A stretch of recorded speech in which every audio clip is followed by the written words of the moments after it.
Just bounce to it.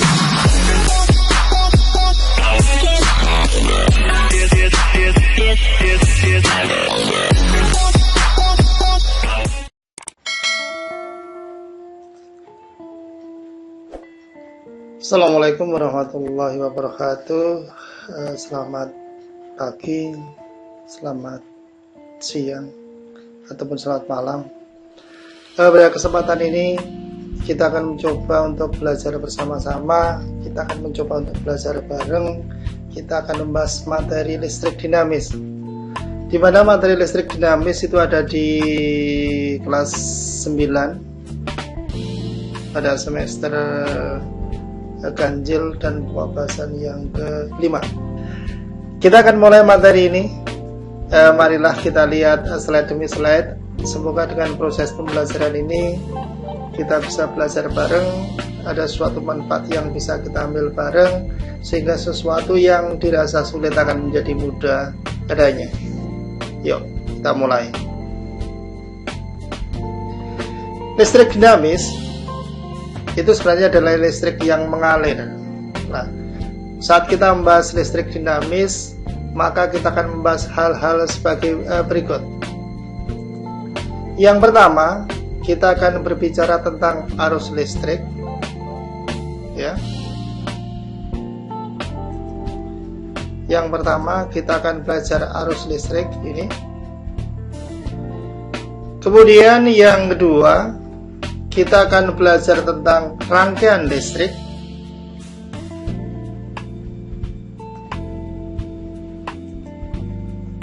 Yang kedua, kita akan bicara ini, materi rangkaian listrik.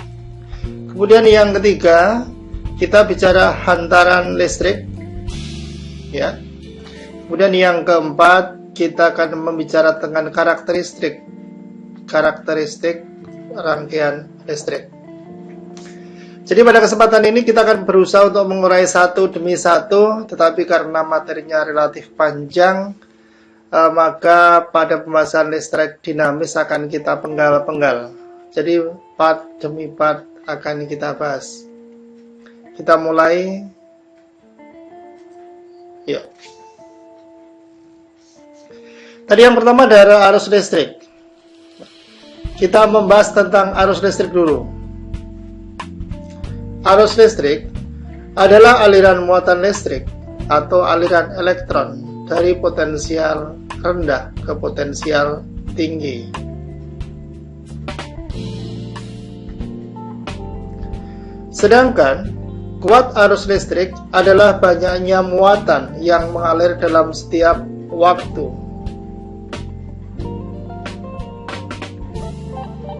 Dan secara matematis, bahwa rumus dari kuat arus itu sama dengan I dibagi dengan T. Kita lihat keterangannya. I adalah kuat arus listrik dengan satuan ampere, sedangkan Q adalah muatan listrik dengan satuan coulomb, sedangkan T adalah waktu.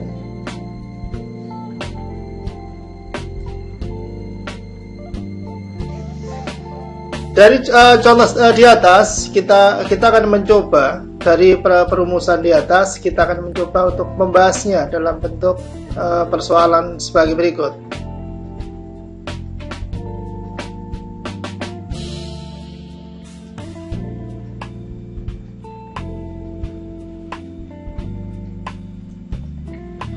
Arus listrik sebesar 5 mA. Jadi dalam hal ini kita sudah tahu ada 5 mA, di mana 5 mA ini adalah arus dengan simbol adalah E.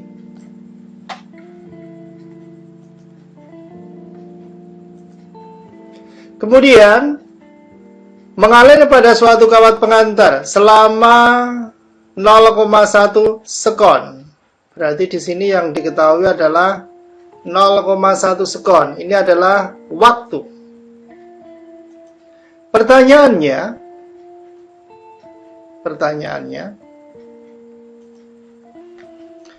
berapakah besarnya muatan yang mengalir pada rangkaian tersebut?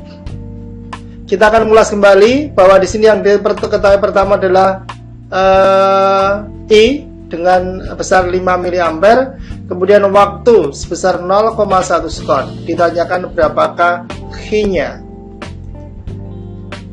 Yuk. Jadi Q itu berapa? Ya. Kita coba. Jadi diketahui I sama dengan 5 mA. Ingat, 5 mA. Maka satuannya harus kita ubah ke dalam ampere, sehingga 1 mili ampere itu sama dengan 10 pangkat min 3 ampere, sehingga 5 mA sama dengan 5 kali 10 pangkat min 3 ampere atau 0,005 ampere ini setelah dikonversi. Kemudian yang kedua, waktu 0,1 sekon. Di sini diketahui bahwa waktunya adalah 0,1 sekon. Ya, ditanyakan berapakah muatan yang mengalir, Q-nya berapa? Kita kembali pada rumus bahwa I sama dengan Q dibagi dengan T. Berarti Q sama dengan I dikalikan T. Ya. I sama dengan Q dibagi dengan T. Itu rumus awalnya. Padahal yang kita tanyakan adalah Q-nya. Yo. Jadi Q sama dengan I dikalikan T. I-nya berapa sih? 0,005. Sedangkan T-nya adalah 0,1. Sehingga ketemunya adalah 5 kali 10 pangkat negatif 4 kolom. Jadi besarnya muatan yang berpindah pada suatu kawat pengantar adalah 5 kali 10 pangkat negatif 4 kolom. Itu adalah contoh soal yang pertama. Contoh soal yang kedua. Jika arus 4 ampere, perhatikan ini adalah arus 4 ampere, berarti di sini yang diketahui adalah I-nya sebesar 4 ampere mengalir dalam kawat yang ujung-ujungnya mempunyai beda potensial 12 volt. Ingat, ini adalah V-nya. Maka besar muatan per menit. Ingat, per menit. Ini yang harus kita bawahi. Ini adalah waktu sama dengan 1 menit. Ditanyakan berapa besar muatan. Berarti dari optionnya A adalah 4, B 12 kolom, C 60 kolom, D 120 kolom, E 240 kolom. Kita akan mencoba membahasnya. Jadi diketahui yang pertama adalah beda potensial. Ini adalah beda potensial sebesar 12 volt. Yang kedua, kuat arus yang mengalir sebesar 4 ampere. Iya. 12 volt, kemudian 4 ampere. Yang ketiga, T-nya, waktunya 1 menit. Berarti sama dengan 60 sekon. Lanjut, ditanyakan berapakah muatannya. Kalian bisa menggunakan Q besar boleh, menggunakan Q kecil juga tidak ada masalah. Kita jawab bahwa Q sama dengan I dikalikan T. Dari mana ini berasal? Kita kembali ke rumus awal bahwa I sama dengan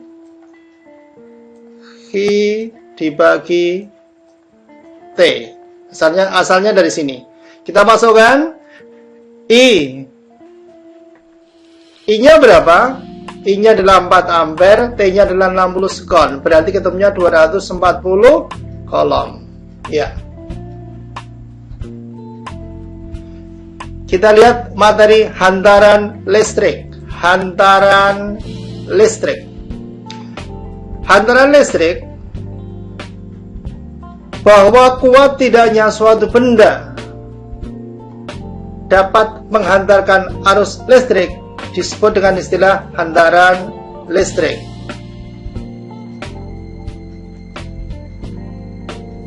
Ya. Kemudian dalam hal hantaran listrik, maka sebenarnya benda bisa dibedakan menjadi 3. dibedakan menjadi 3, yaitu satu adalah konduktor. Ini adalah satu, ini adalah konduktor. Konduktor adalah bahan yang sangat baik dan sangat mudah menghantarkan arus listrik.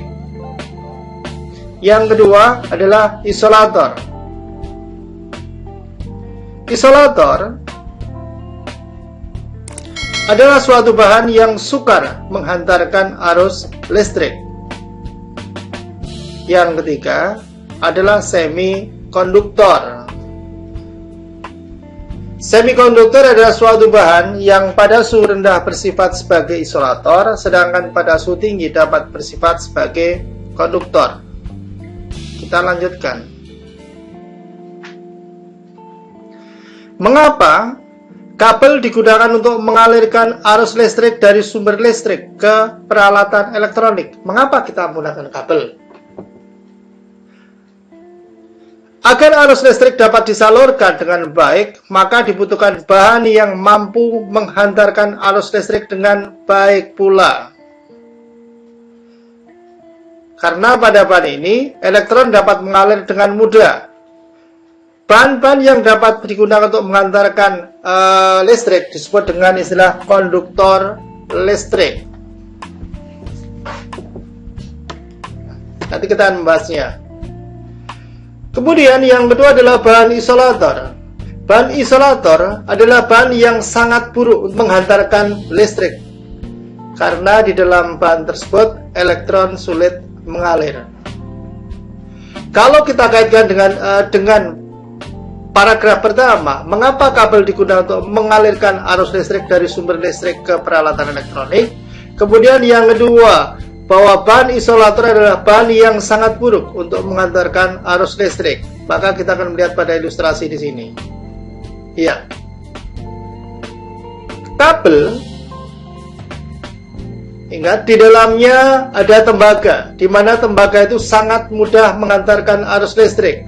Maka dia bersifat sebagai konduktor. Kemudian lapisan dari tembaga tersebut adalah lapisan ini. Dia adalah plastik, di mana plastik sangat sulit untuk mengantarkan arus listrik. Maka plastik dinamakan dengan isolator. Ya. Jadi pada kabel ini adalah dua gabungan, yang satu adalah mampu mengantarkan arus listrik, yaitu tembaganya, dia bersifat dengan konduktor, sedangkan pembungkus tembaganya adalah isolator berupa plastik.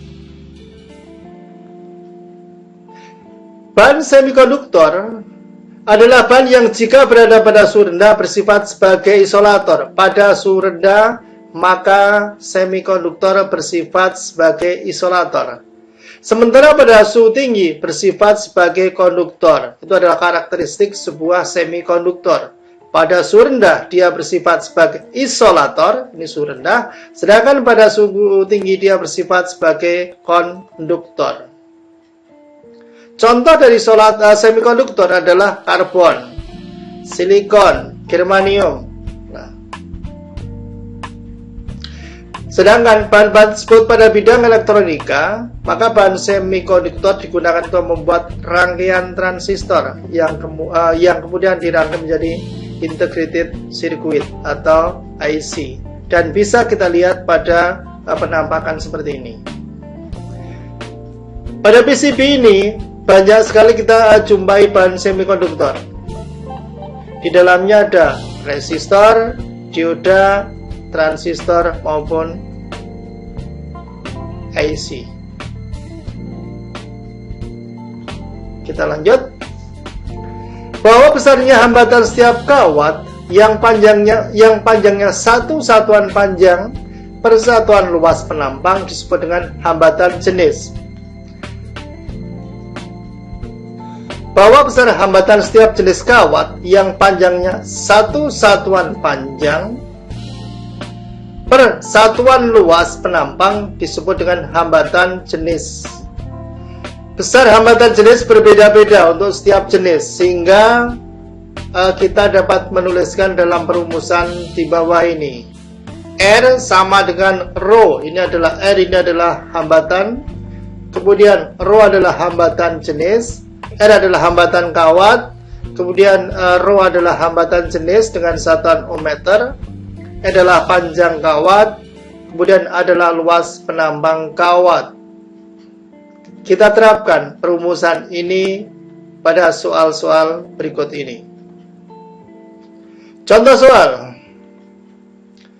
Sebuah kawat aluminium yang memiliki panjangnya 2 cm. Berarti kawat aluminium tersebut memiliki panjang sebesar 2 cm. Ini adalah panjangnya, berarti adalah L-nya. Dan luas penampang 2 kali 10 pangkat min 4 meter persegi. Ini adalah A-nya. Jika diketahui hambatan jenis aluminium adalah 2,82 kali 10 pangkat min 8 ohm meter, berarti di sini adalah rho-nya. Maka tentukan besarnya hambatan listrik yang dimiliki oleh kawat tersebut. Ya, diketahui L-nya 20 cm, ini benar, maka kita ubah menjadi meter, ketemunya 0,2 meter. Kemudian A-nya 2 kali 10 pangkat min 4 meter persegi, iya. Rho-nya 2,82 kali 10 pangkat min 8 ohm meter. Iya, ditanyakan berapa hambatan listrik yang dimiliki oleh kawat aluminium tersebut. Kita gunakan persamaan hambatan ini. Ini persamaannya. Iya. Maka kita masukkan bahwa rho sama 2,82 kali 10 pangkat min 8 dikalikan 0,2 ya, dibagi dengan 2 kali 10 pangkat min 4, ketemunya 2,82 kali 10 pangkat min 5 ohm.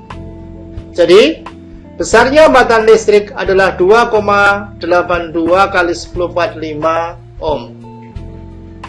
Ya. Contoh kedua.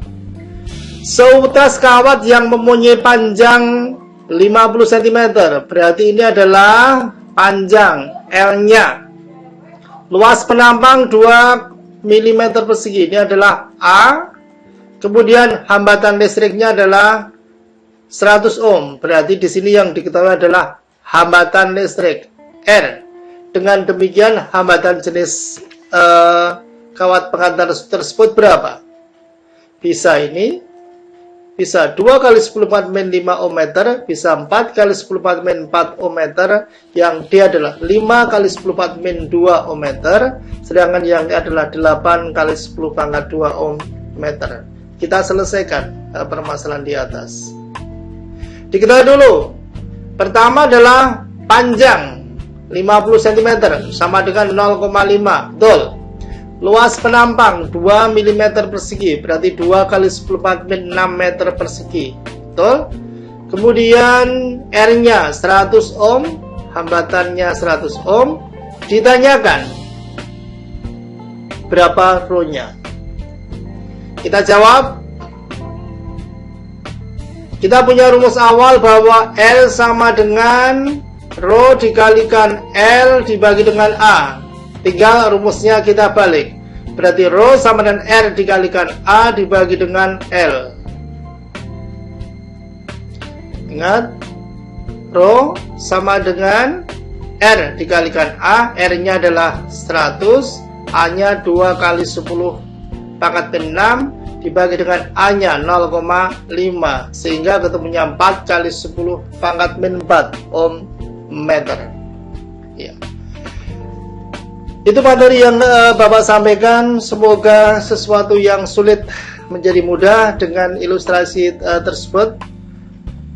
Tetap belajar dan harus tetap selalu belajar.